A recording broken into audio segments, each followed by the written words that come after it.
Zee TV news కి స్వాగతం. బులెటిన్లో ముందుగా హెడ్లైన్స్ చూద్దాం.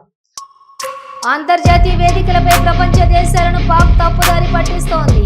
ఉగ్రవాదానికి పాకిస్తాన్ స్వర్గధామంగా మారిందని వెల్లడించిన భారత విదేశాంగ కార్యదర్శి విక్రమ్ మిశ్రీ. టీడీపీ ఎంపీల మద్దతు ఇవ్వడం వల్లనే వక్ఫ్ బిల్లు పాస్. మాజీ ఎంపీ మార్గాని భరత్ విమర్శలు. ఈ నెల 15 నుంచి ప్రారంభం కానున్న సరస్వతి పుష్కరాలు. ముఖ్యమంత్రి రేవంత్ రెడ్డికి ఆహ్వాన పత్రికను అందించిన దేవాదాయ శాఖ మంత్రి కొండా సురేఖ. ఉగ్రదాడికి ప్రతీకార చర్యగా ఆపరేషన్ సింధూర్. సంబరాలు జరుపుకున్న యువత. ఘనంగా శ్రీ మధ్విరాట్ పోతులూరి వీరబ్రహ్మేంద్ర స్వామి వారి 332వ ఆరాధన మహోత్సవాలు. వీరబ్రహ్మేంద్ర స్వామి వారి విగ్రహానికి పుష్పమాల వేసి నివాళులర్పించిన మంత్రి పొన్నం. ఉగ్రవాదంపై భారత్ ఆపరేషన్ సింధూర్ ప్రారంభం. ఉగ్రవాద స్థావరాలపై మెరుపు దాడులు చేసిన భారత్. నర్సీపట్నం ఎన్టీఆర్ స్టేడియంలో ఆపరేషన్ సింధూర్ కు మద్దతుగా భారీ కార్యక్రమం.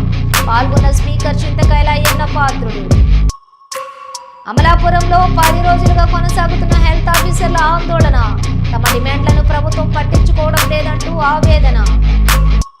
ప్రపంచానికి శాంతి కావాలి, ఘర్షణలు వద్దు. భారత్ పాక్లకు డొనాల్డ్ ట్రంప్ సలహా. రైల్వే రంగాన్ని ప్రైవేటు పరం చేయొద్దు. సిఐటియు ఆధ్వర్యంలో నాయకుల ధర్నా. ఇచ్చిన ప్రతి హామీని కూటమి ప్రభుత్వం అమలు చేస్తోంది. మంత్రి కొలుసు పార్థసారథి వెల్లడి. శ్రీకాళహస్తీశ్వర ఆలయంలో చిన్న కోటాయ ఉత్సవం ప్రారంభం. కన్నుల పండుగగా స్వామి అమ్మవార్లకు అభిషేకాలు.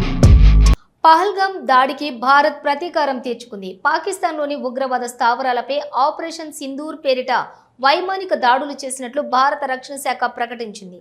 పాకిస్తాన్తో పాటు పీఓకేలోని 9 ఉగ్రవాద స్థానాలను గుర్తించి నాశనం చేసినట్లు పేర్కొంది. అటు పీఓకేలోని కోట్లీ, ముజఫరాబాద్, బహవల్పూర్లోని భారత ఆర్మీ దాడులు చేసిందని పాకిస్తాన్ ఆర్మీ ధృవీకరించింది.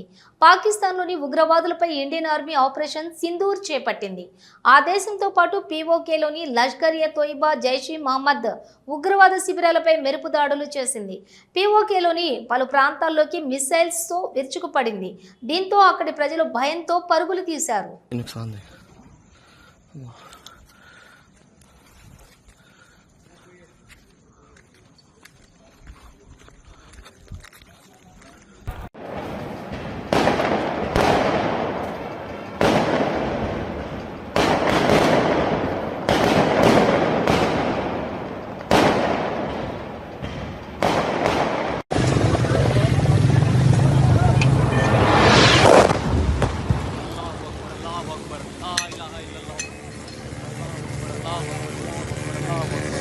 ముఖ్యమంత్రి రేవంత్ రెడ్డిని దేవాదాయ శాఖ మంత్రి కొండా సురేఖ ఆహ్వానించారు.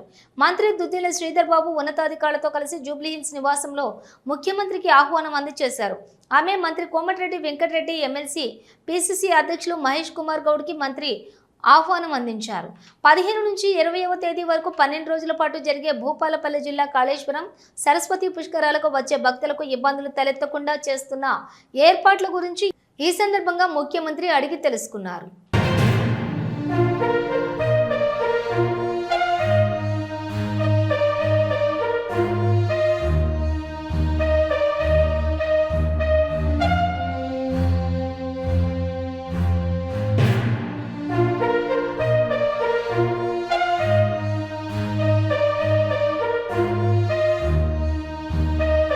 శ్రీ మధ్విరాట్ పోతులూరి వీరబ్రహ్మేంద్ర స్వామి వారి 332వ ఆరాధన మహోత్సవముల సందర్భంగా ట్యాంక్ బండ్ వద్ద పోతులూరి వీరబ్రహ్మేంద్ర స్వామి వారి విగ్రహానికి పుష్పమాల వేసి నివాళులు అర్పించారు మంత్రి పొన్నం ప్రభాకర్. కేంద్రంలో బీజేపీ ప్రభుత్వం మైనార్టీలో ఉన్నప్పటికీ లోక్సభలో వక్ఫ్ బిల్లు పాస్ అయిందంటే అందుకు చంద్రబాబు కారణమని మాజీ ఎంపీ వైఎస్ఆర్ కాంగ్రెస్ పార్టీ రాష్ట్ర అధికార ప్రతినిధి మార్గాని భరత్ విమర్శించారు. టీడీపీ ఎంపీల మద్దతు ఇవ్వటం వల్లనే వక్ఫ్ బిల్లు పాస్ అయిందని ఆయన అన్నారు. వక్ఫ్ చట్టం 2025 రద్దు కోరుతూ ఐక్య ముస్లిం ర్యాలీ హబీబుల్లా ఆధ్వర్యంలో మంగళవారం నిర్వహించారు. పెద్ద ఎత్తున ముస్లిం సోదరులు, ముస్లిం మహిళలు పాల్గొన్న ఈ ర్యాలీలో వక్ఫ్ చట్టం 2025 రద్దు చేయాలని నినదించారు. మద్దతుగా ర్యాలీలో పాల్గొన్న భరత్ మాట్లాడుతూ ఎన్నికల ముందు నారా హమారా అని నమ్మబలికి ఓట్లు వేయించుకున్న చంద్రబాబు మరోసారి ముస్లింలను మోసం చేశారని భరత్ విమర్శించారు.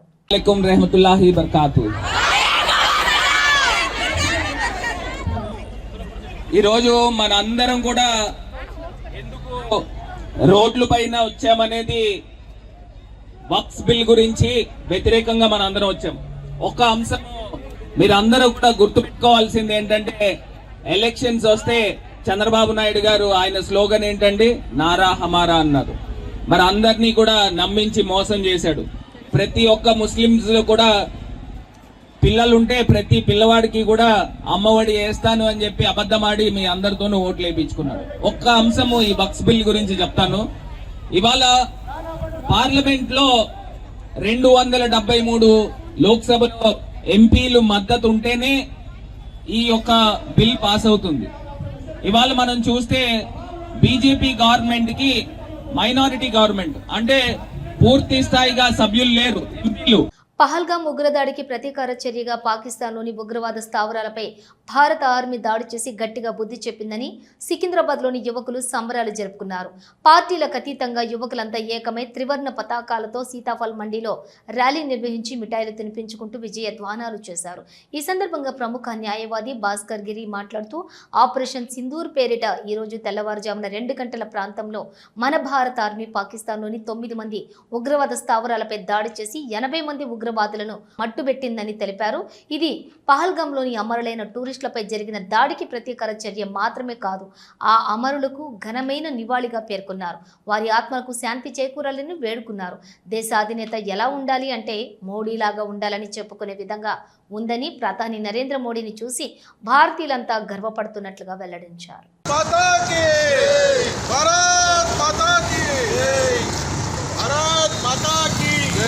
भारत माता की जय। नरेंद्र जय।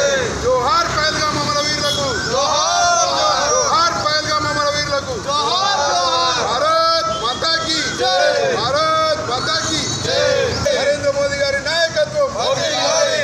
देश की नेता कैसा हो नरेंद्र मोदी जैसा हो। देश की नेता कैसा हो नरेंद्र मोदी जैसा। माता की जय। ఈ రోజు భారతదేశంలో అందరూ కూడా గొప్ప గర్వించదగ్గ విషయం. ఏప్రిల్ 22వ తేదీన జరిగినటువంటి పహల్గాంలో జరిగినటువంటి ఉగ్ర దాడికి జవాబుగా మన భారత ప్రభుత్వం ఈరోజు తెల్లవారుజామున 2 గంటలకు పాకిస్తాన్లో దాదాపు 9 ఉగ్రవాద సంస్థల యొక్క స్థావరాలపై మెరుపు దాడి చేస్తూ గట్టి జవాబు ఇచ్చింది. వారికి నిజమైన నివాళులు అర్పించినట్టు ఇదొక జవాబు. పాకిస్తాన్లో ఉన్న ఉగ్రవాదులకు ఉగ్ర దాడులకు అన్నిటికీ కూడా గట్టి జవాబు. దాన్ని పురస్కరించుకొని ఈరోజు ఇక్కడ సికింద్రాబాద్లో అందరం కూడా దేశ్కి నేత ఎట్లుండాలంటే ఒక భారత ప్రధాని నరేంద్ర మోదీ లాగా ఒక ప్రపంచ నాయకుడు గట్టి జవాబు ఇచ్చిన విధాన్ని అందరం కూడా మేము స్వాగతిస్తున్నాము. దానికి సందర్భంగా ఈరోజు ఇక్కడ సీతాఫల్ మండి సికింద్రాబాద్లో అందరం మిఠాయిలు పంచుకొని ఈ యొక్క పహల్గాం అమరవీరులకు నివాళులు అర్పించి ఇక్కడ ఈ యొక్క కార్యక్రమాన్ని చేపట్టాం. కైకలూరు నియోజకవర్గం తెలుగుదేశం పార్టీ కుటుంబ సాధికార సారథుల ప్రారంభోత్సవ కార్యక్రమానికి ఆంధ్రప్రదేశ్ రాష్ట్ర ప్రభుత్వ గృహ నిర్మాణ శాఖ మరియు సమాచార మరియు ప్రజా సంబంధాల శాఖ మంత్రి కోలుసు పార్థసారథి ముఖ్య అతిథిగా పాల్గొన్నారు. ఆయన మీడియాతో మాట్లాడుతూ, కైకలూరు నియోజకవర్గం తెలుగుదేశం పార్టీకి ఎప్పుడూ కూడా బలమైన నియోజకవర్గంగా ఉంటుందని అన్నారు. తెలుగుదేశం పార్టీ కేఎస్ఎస్లో భాగంగా ప్రతి 60 మందికి సాధికార సారథిని నియమించడం జరుగుతుందన్నారు. సంక్షేమ కార్యక్రమాలు అమలు చేయడంలో తెలుగుదేశం ప్రభుత్వం వెనుకాడదన్నారు. ఎన్టీఆర్ భరోసా దీపం పథకం అమలు చేస్తూ ల్యాండ్ టైటిలింగ్ యాక్ట్ను రద్దు చేయడంతో పాటు త్వరలోనే తల్లికి వందనం అమలవుతుందని అన్నారు. సంక్షేమ కార్యక్రమం అమలు చేస్తూనే ఎన్టీఆర్ భరోసా కానివ్వండి, దీపం పథకం కానివ్వండి, అకౌంట్లు కానివ్వండి, లేదా రాక్షస బిల్లు ఏదైతే ల్యాండ్ టైటిలింగ్ యాక్ట్ ఉందో దాన్ని రద్దు చేయడం కానీ, రేపు మాపో ఇవ్వబోయే తల్లికి వందనం కానివ్వండి, ఇటువంటి సంక్షేమ కార్యక్రమాలతో పాటు అభివృద్ధిని కూడా ప్రత్యేకంగా R&B రోడ్లు తీసుకున్నట్లయితే ఏ విధంగా ఉన్నాయో ఎక్కడా కూడా మెట్లు పోసిన ఈరోజు చాలా వరకు దాదాపు 60-70% రోడ్లన్నీ కూడా బ్రహ్మాండంగా తయారైంది. వాటితో పాటు గత ప్రభుత్వం ఎగ్గొట్టిన అనేక డబ్బుల్ని అంటే రైతులకి ఒక దాదాపు 1650 కోట్ల కొట్టింది గత ప్రభుత్వం, ధాన్యం కొని. అదేవిధంగా విద్యార్థులకి ఫీజు రింబర్స్మెంట్ కొన్ని వేల కోట్లు ఎగ్గొట్టింది. మరి కాంట్రాక్టర్లకి బిల్లులు, బకాయిలు ఇవన్నీ చూస్తే వీటితో పాటు 10 లక్షల కోట్ల అప్పులు, ఇవన్నీ కూడా నిధులు పెట్టి కూడా చంద్రబాబు నాయుడు పడ్డా కూడా ఆయన ఒక అనుభవం కాబట్టి ఆయన చక్కగా చేస్తూ రైతులకు 1630 కోట్లు ఇచ్చేసాం. అదేవిధంగా విద్యార్థులకు కూడా బకాయిలు ఏదైతే ఉన్నాయో కొన్ని బకాయిల్ని తీర్చేసాం మన జనవరిలో. కాంట్రాక్టర్ బిల్లులు చెల్లించుకుంటూ మళ్ళీ కాంట్రాక్టర్లో కానీ పెట్టుబడిదారులో కానీ ఒక నమ్మకాన్ని మళ్ళీ కలిగించగలిగామని చెప్పేసి మనం చేస్తున్నాం. అదేవిధంగా పోలవరం పూర్తి అవుతుంది అనే 100% నమ్మకాన్ని మరి ముఖ్యమంత్రి గారు ఈ రాష్ట్ర రైతాంగానికి కలిగించడం జరిగింది.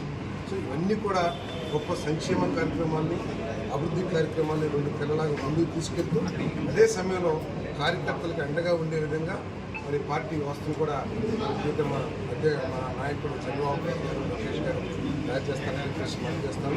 ఎందుకంటే ప్రతి కార్యకర్త కూడా ఇన్సూరెన్స్ ప్రభుత్వం తరఫున కట్టి మరి 5 లక్షల రూపాయలు చనిపోతే ఇచ్చే ఇన్సూరెన్స్ కార్యక్రమం కూడా ఉంది.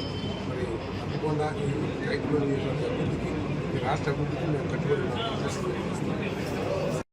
రాజకీయ పార్టీ దేశంలో ఏ పార్టీకి లేని స్ట్రక్చర్ పార్టీకి ఇటీవలనే 1 కోటి మందికి పైగా సభ్యత్వాలు తీసుకుని దేశంలోనే అత్యంత సభ్యత్వాలు కలిగిన పార్టీ దాని తర్వాత స్ట్రక్చర్లో భాగంగా అట్టడుగు స్థాయి నుంచి అంటే కేఎస్ఎస్ కుటుంబ సాధికార ప్రతి 60 ఓటర్స్కి దాన్ని నియమించడం, తర్వాత అభివృద్ధి చేయడానికి ప్రశ్నించారు. ఈ విధంగా స్ట్రక్చర్ ఏర్పాటు చేసే కార్యక్రమంలో భాగంగా ఈరోజు తెలుగుదేశం పార్టీ సమావేశం మరి రైతూరు నియోజకవర్గం ఇప్పుడు కూడా తెలుగుదేశం పార్టీకి బలమైన నియోజకవర్గం, గతంలో కూడా అనేక సార్లు తెలిసింది. ఈ నియోజకవర్గ అభివృద్ధిని కూడా మరి ఫిషరీస్ వ్యవహారంలో కానీ మరి తెలుగుదేశం పార్టీ ఎప్పుడు కూడా రైతులు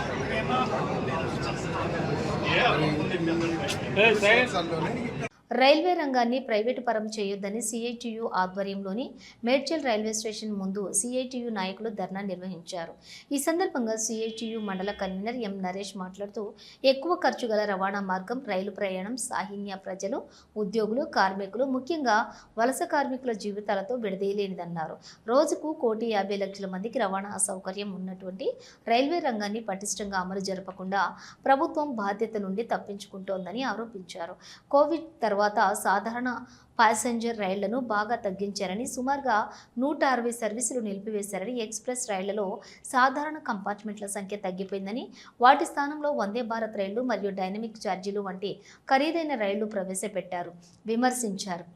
ఇక సీనియర్ సిటిజన్లు, పిల్లలు, వికలాంగులు మొదలైనటువంటి వారికి ఇచ్చే రాయితీలు తొలగించబడ్డాయని, రైల్వే స్టేషన్లు, రైళ్లు, ట్రాక్లు మొదలైనవి, గూడ్స్ షెడ్లు మొదలైన వాటి నిర్వహణ, పరిపాలన ప్రైవేటు కాంట్రాక్టుకు కట్టబెడుతున్నారని ఆరోపించారు. 90% రైళ్లు, రైల్వే స్టేషన్లలో కనీస వసతులు లేవని, చర్లపల్లి వంటి రైల్వే స్టేషన్లను ఆధునీకరించి సర్వీస్ ఛార్జీల పేరుతో దిగువ మధ్యతరగతి సామాన్య ప్రజలపై భారాలు మోపుతున్నారని, పార్కింగ్ ఫీజులు కూడా అందుబాటులో లేని పరిస్థితి నెలకొందని అన్నారు. రైల్వే ప్రైవేటీకరణ వల్ల సరుకు రవాణా ఛార్జీలు పెరగటంతో వస్తువులు ధరలు పెరుగుతాయని, భద్రత పట్ల నిర్లక్ష్యం, కార్పొరేట్లకు లాభాలు పెంచడం కోసం రైల్వేలను కేంద్ర ప్రభుత్వం బరితెగించి ప్రైవేటీకరిస్తున్నదని ఆరోపించారు. రైల్వేల ప్రైవేటీకరణను ఆపాలని కేంద్ర ప్రభుత్వాన్ని డిమాండ్ చేశారు. ఈ కార్యక్రమంలో సిఐటియు మండల నాయకులు కె నరసింహరావు, ప్రశాంత్, రమేష్, కుమరయ్య, చంద్రశేఖర్, ప్రేమలత, విజయలక్ష్మి, పూజ, వసంత, జ్యోతి, లత, మహేశ్వరి, చంద్ర, నాగలక్ష్మి తదితరులు పాల్గొన్నారు. CITU Medchal mandal convener. కేంద్ర ప్రభుత్వము ప్రభుత్వ పరంలో నడుస్తున్నటువంటి ప్రభుత్వ రంగ సంస్థలను అన్నిటినీ ప్రైవేట్ పరం చేసేటువంటి కుట్రలో భాగంగానే ఈరోజు రైల్వే రంగాన్ని ప్రైవేట్ పరం చేయాలని చెప్పేసి చూస్తూ ఉంది. ఆల్రెడీ కొన్ని రైల్వే స్టేషన్లు ప్రైవేటు వ్యక్తులకు అప్పయ్యేటువంటి ప్రయత్నం చేసి అప్పచెప్పింది. ఇట మేమేమంటా ఉన్నామంటే భారతదేశానికి దిక్సూచిగా ఉన్నటువంటి నవరత్నాలుగా ఉన్నటువంటి ప్రభుత్వ రంగ సంస్థలను నిర్వీర్యం చేసేటువంటి ప్రయత్నము బీజేపీ ప్రభుత్వం అధికారంలోకి వచ్చిన తర్వాత నడుస్తూ ఉంది. అందులో భాగంగానే చాలా మంది పేద, బడుగు, బలహీన వర్గాలు ఉపయోగిస్తున్నటువంటి రైల్వే మార్గం ఏదైతే ఉందో ఈ రైల్వే మార్గాన్ని ప్రైవేట్ పరం చేయడం వల్ల చాలా మంది ఈ రైల్వేని ఉపయోగించుకునేటువంటి సిచ్యువేషన్ లేకుండా పోయేటువంటి అవకాశం ఉంది. ఇక్కడ నుంచి ఢిల్లీకి పోవాలంటే దాదాపు, రైల్వేలో పోవాలంటే దాదాపు 600-800 ఉన్నటువంటి సిచ్యువేషన్లో ప్రైవేటు వ్యక్తులకు అప్పచెప్తే దీన్ని 2000-3000 వెళ్ళేటువంటి అవకాశం కూడా ఉంది అని చెప్పేసి మేము తెలియజేస్తా ఉన్నాం. కాబట్టి రైల్వే రంగాన్ని ప్రభుత్వమే నిర్వహించాలని చెప్పేసి మేము చెప్తా ఉన్నాం. ప్రభుత్వము దీన్ని రైల్వే రంగం నిర్వహించకపోతే ఆ ప్రభుత్వాన్ని ఏ విధంగా నడిపించేటువంటి అవకాశం ఉందని చెప్పేసి మేము క్వశ్చన్ చేస్తా ఉన్నాం. కాబట్టి రైల్వే రంగాన్ని నడిపించలేని ప్రభుత్వాన్ని ప్రజలు ఎట్లా పరిపాలిస్తారు, ప్రచాత కాకపోతే గద్దె దిగాలని చెప్పేసి మేము డిమాండ్ చేస్తా ఉన్నాం. అదే కాదు, రైల్వే రంగంలో పనిచేసిన వేలాది మంది కార్మికులు చాలా మంది 14 గంటల పని చేస్తూ ఉన్నారు. అసలు ఈ భారతదేశంలో 8 గంటల పని విధానం నడుస్తూ ఉంటే రైల్వే రంగంలో పనిచేసే వాళ్ళు 14 గంటల పని చేస్తూ ఉన్నారు. వాళ్ళు 14 గంటలతో పనితో పాటు వాళ్ళు కొంతమంది 3 రోజులు 4 రోజులు ఉద్యోగాలు చేసిన పరిస్థితి ఉంది. ఇంటికి పోయే పరిస్థితి లేదు. దాంట్లో రిక్రూట్మెంట్ తీసుకునే పరిస్థితి లేదు. ఈ సందర్భంలోనే రైల్వే ప్రమాదాలు జరుగుతూ ఉన్నాయి. కేంద్ర ప్రభుత్వం ఏం చెప్తా ఉంది? రైల్వే ప్రమాదాలు జరుగుతూ ఉన్నాయి, దీనికి లోపం జరుగుతూ ఉంది కాబట్టి దీన్ని ప్రైవేట్ పరం చేస్తాను.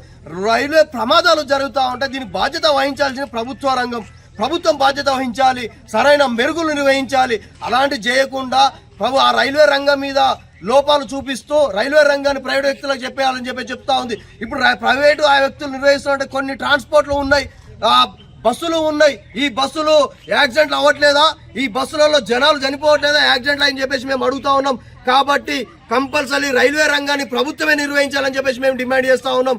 ఇండియా పాకిస్తాన్ యుద్ధం నేపథ్యంలో ప్రముఖ ఎయిర్ ఇండియా కంపెనీ ఈ రోజు నుండి శంషాబాద్ ఎయిర్పోర్ట్ నుండి జమ్మూ, శ్రీనగర్, లేహ్, జోధ్పూర్, అమృత్సర్, భుజ్, జామ్నగర్, చండీగఢ్, రాజ్కోట్ ప్రాంతాలకు తమ విమాన సర్వీసులు నిలిపివేస్తున్నట్లుగా ఎయిర్ ఇండియా ట్విట్టర్లో పోస్ట్ చేసింది. అమృత్సర్ నుండి విదేశాలకు వెళ్లే 2 అంతర్జాతీయ విమానాలను కూడా ఢిల్లీకి ఎయిర్ ఇండియా అధికారులు మార్చారు. ప్రస్తుతం యుద్ధ మేఘాల పరిస్థితుల్లో ఇలాంటి నిర్ణయాలు తీసుకుంటున్నట్లుగా ప్రయాణికులకు జరుగుతున్నటువంటి అసౌకర్యానికి చింతిస్తున్నట్టుగా ఎయిర్ ఇండియా తెలిపింది. మంగళవారం రాత్రి భారత్ చేపట్టిన ఆపరేషన్ సింధూర్పై అమెరికా అధ్యక్షులు డొనాల్డ్ ట్రంప్ స్పందించారు. ఇరు దేశాల ఉద్రిక్తతలు తగ్గించుకోవాలి. ఇరు దేశాల మధ్య పరిస్థితులు చాలా దారుణంగా ఉన్నాయి. భారత్, పాక్లు దశాబ్దాలుగా గొడవ పడుతున్నాయి. 2 శక్తివంతమైన దేశాలు రోడ్లపైకి వచ్చి ఘర్షణ పడాలని ఎవరు కోరుకోరు. ప్రపంచానికి శాంతి కావాలి, ఘర్షణ వద్దని ఆయన వ్యాఖ్యానించారు. For a long time, they've been fighting for many decades and centuries, actually, if you really think about it. No, I just hope it ends very quickly. Ambedkar Konaseema జిల్లా అమలాపురంలోని 10 రోజులుగా కొనసాగుతున్న హెల్త్ ఆఫీసర్ల ఆందోళన. తమ న్యాయమైన సమస్యలు పరిష్కరించాలంటూ కళ్లకు గంతలు కట్టుకుని వినూత్న నిరసన దీక్ష చేపట్టారు. ఆయుష్మాన్ భారత్ నిబంధనల ప్రకారం ఉద్యోగ భద్రత కల్పించాలని డిమాండ్ చేస్తూ ఎన్హెచ్ఎం ఉద్యోగులతో సమానంగా 23% వేతన సవరణ జరపాలని డిమాండ్ చేస్తున్నారు. క్లినిక్ అద్దె బకాయిలను వెంటనే చెల్లించి నిర్దిష్టమైన జాబ్ ఛార్జ్ అందించాలని కోరుతూ ఆందోళన చేపట్టి 10 రోజులుగా నిరసన దీక్ష చేస్తున్నా ప్రభుత్వం పట్టించుకోవటం లేదంటూ ఆవేదన వ్యక్తం చేశారు. ఇప్పటికైనా అధికారులు సంఘ నాయకులతోటి చర్చించి సమస్యలు పరిష్కరించాలని డిమాండ్.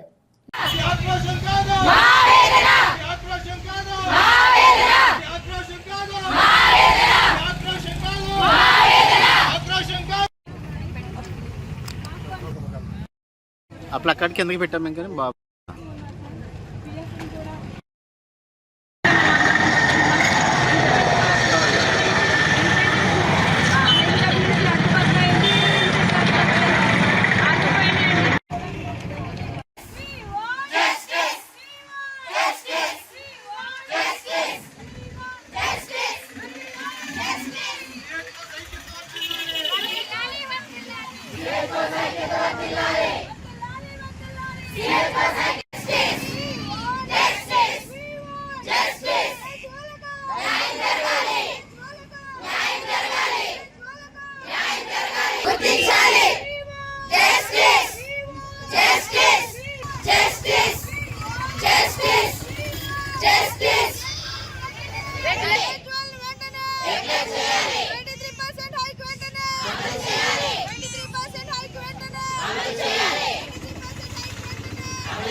కారణం మేము ఈరోజు ఇంకా మా ధర్నా ముందుకు సాగటానికి కారణం వచ్చేసండి మా కొన్ని డిమాండ్లు ఇంకా ఎవరు పట్టించుకోవట్లేదండి. మేము ఇన్ని రోజులుగా ధర్నా చేస్తున్నాం కానీ ఇందులో భాగంగా మాకు ముఖ్యమైన డిమాండ్ ఏంటంటే అండి 23% హైక్ అందరి ఎన్హెచ్ఎం ఉద్యోగులకు అమలుపరిచి మాకు మాత్రమే ఎందుకు మినహాయించారనేది మా క్వశ్చన్గా మిగిలిందండి. ఇంకా ఏంటంటే గిరిజన ప్రాంతాల్లో చేస్తున్న సిహెచ్ఓలకి ప్రత్యేక రాయితీల కోసం మేము అన్ని సమన్వయంగానే అడుగుతున్నామండి. ప్రత్యేక రాయితీ కల్పించాలని. శాలరీ హైక్ 23% హైక్ అది మాది మెయిన్ ఉద్దేశం అండి. ఈపీఎఫ్ఓ ప్రతి ఎంప్లాయీకి ఈపీఎఫ్ఓ అనేది అది ఒక ఉద్యోగ భద్రత అండి. మాకు మినహాయించారు, ఎందుకో అది అర్థం కావట్లేదు. వెంటనే పునరుద్ధరించాలని గవర్నమెంట్ని కోరుతున్నామండి. పెండింగ్ ఇన్సెంటివ్స్ కూడా త్వరగా విడుదల చేయాలని కోరుతున్నాం. పాతబస్తీ గౌలీపుర మేకల నుండి కమేలా స్లాటర్ల హౌస్ను జీహెచ్ఎంసీ కమిషనర్ ఆర్వి కర్ణన్ పరిశీలించిన అనంతరం అరకటిక సంఘం నాయకులు స్థానికులతో స్లాటర్ హౌస్ నిర్మించి ఎన్ని సంవత్సరాలు అవుతుంది, ప్రారంభం కాకపోవడానికి కారణాలు ఏమిటి అని అడిగి తెలుసుకున్నారు. అనంతరం జీహెచ్ఎంసీ కమిషనర్ ఆర్వి కర్ణన్ అరకటిక సంఘం నాయకులతోటి స్లాటర్ హౌస్ను త్వరలోనే ప్రారంభం కల్పించేలా చర్యలు తీసుకుంటానని హామీ ఇచ్చారు. ఈ కార్యక్రమంలోని GHMC zonal commissioner Venkanna, Gowlipura corporator Aale Bhagyalakshmi, స్థానిక నాయకులతో పాటు స్థానికులు పాల్గొన్నారు.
సార్ ఆల్రెడీ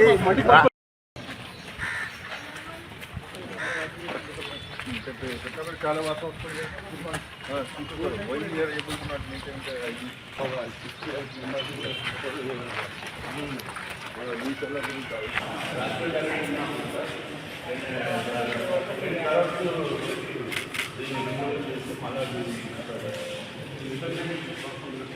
తీసుకెళ్ళి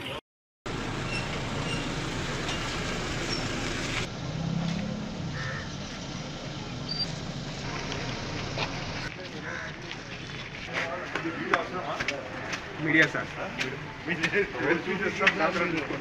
శ్రీకాళహస్తీశ్వర స్వామివారి దేవస్థానం ఆలయంలోని చిన్న కోటాయ ఉత్సవం ప్రారంభం. స్వామి అమ్మవార్లకు అభిషేకాలు కనుల పండుగగా నిర్వహించారు. ఈ కార్యక్రమంలోని శ్రీకాళహస్తీశ్వర స్వామివారి దేవస్థానం కార్యనిర్వహణాధికారి టి బాపిరెడ్డి, ప్రధాన అర్చకులు సంబంధం గురుకుల్, దేవస్థానం AEO Vidyasagar Reddy, superintendent Nagabhushanam Yadav, temple inspector Hari Yadav మరియు ఆలయ అధికారులు, సిబ్బంది, భక్తులు పాల్గొన్నారు.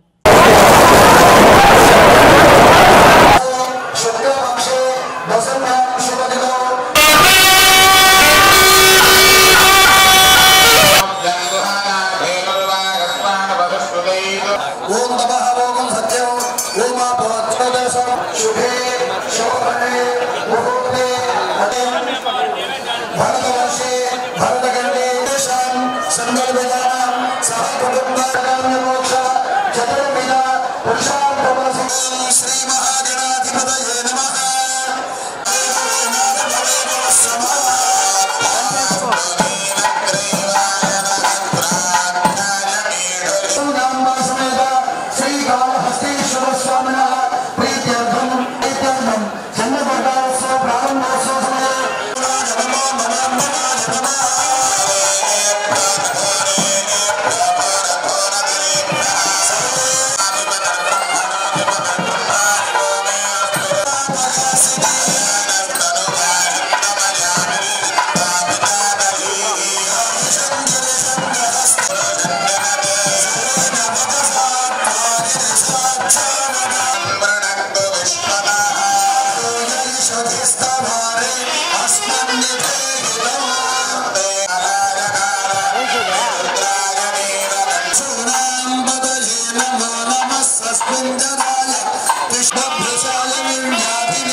ఇవి బులెటిన్ విశేషాలు. మరో బులెటిన్తో మళ్ళీ కలుద్దాం. అంతవరకు చూస్తూనే ఉండండి న్యూస్.